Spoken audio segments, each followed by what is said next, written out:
شرایط لعنتی با این کار سخت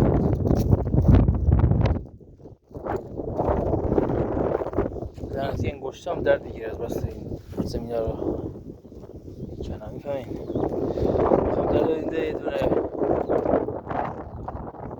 این موبایل بخرم. موبایل خوب 30 میلیون تومان یا یک لپتاپ بخرم. بالاخره با این وضع مالی و این وضع اقتصادی فکر کنم تا زمانی که من حدود 2 ماه با این حقوق روز 500,000 تومان 30 میلیون رو جمع کنم، بکنم اون گوشه مورد نظرم بکنم به بالای 38 میلیون برسه.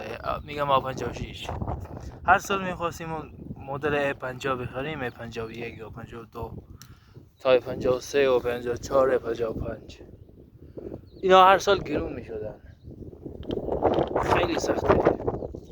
و لباس هم بخرم، این لباس گشاد و این پاره این خیلی سخته.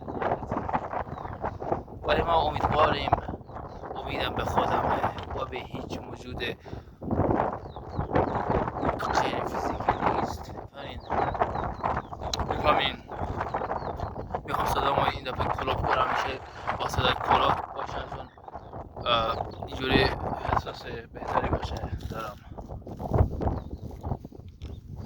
نه چی اینجوری برای خودم میذارم، نه برای شما. این کامنت هم میذارین خوبه طرف عزیز. این موبایل رو باید با زرگی